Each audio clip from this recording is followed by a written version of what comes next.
সা হুয়া কিভাবে রয়েছে সা ব্যাগ জান্নরু এন্ন আর দাঁড়িয়ে আমার করি গেলার আর আন্ডার উলে উড়িও না চাচা এখানে হুয়া বলে যে ওনার বাড়িটা কোথায়?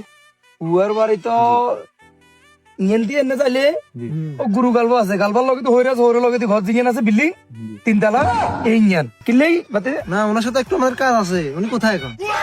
ও তো এদিকে ওই তো তুই কুম্বা গাছে তো এটা ফানিদের উনি হুয়া কয় হুয়া হুয়া হ্যাঁ হুয়া ইয়াসিন হ্যাঁ ভদ্রলোক দুই আছে না এগুলোরে হুয়ারে দেখাই দিছি বেজাল একটা লাগাই দিছি আন্ডারে তো নাচতে দুবে হারে যাবে বেজাল লাগিয়ে গেছে হালার ফুদের মানুষে কম্বা মুয়া রুলে 1 সপ্তাহ তো রুলে 2 সপ্তাহ তো কম্বা ধরে যায়। আর আয়া যে 6 বছর কম্বা মুয়া করছি মেসেজ জারিয়ে মুখে আর কোন রুলে জন্য ধরে যায়। এই হুয়া হে হুয়া এক্সকিউজ মি, একটু শুনতে পাচ্ছেন? এই যে হুয়া এদিকে আসেন তো একটু, এক্সকিউজ মি। সে এতদিন তো এলাকার কোনো কইতো এগুনের কি নো হলে বা করে এনছে নাকি আর হুয়া বললে আবার কিসমিস খাই না ভাই কিসমিস খাই না আপনি হুয়া, আপনার নাম হুয়া? হুয়া এ ভাই তো মানুষে এলাকার এগুন আছে না তেরা মায়া করে তখন এগুন আর হিংসা করে করে আর নাম হারা দিছে হুয়া বুঝতে। আর তুই ইচ্ছা আমি গাল সেট করে গিলে এটা আঙ্কেল আমরা তো ঢাকা থেকে আসছিলাম দুটো ছাগল কিনতে আপনার কাছে।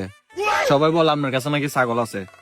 একটা অনুভব একটা আমি দুটো ছাগল দরকার আচ্ছা প্রথমত তোমরা ফরত করিয়ে রেছে আর হুয়া কই দ্বিতীয়ত আবার ছাগল হিন কি একাস কোন দেশের বেয়া হবে তোমরা তুমি ঢাকা তুনা আমি ছিলাম ভদ্র ওলা এবার তোমরা লয় কথা কইয়ের হুয়া কইলা আবার ছাগল দেখবো হিঞ্জনও কইলা এই বেয়া হবে তোমরা কোন কি আরে হুয়া আমরা তো আসছি আপনার কাছে ছাগল দুটো নেওয়ার জন্য।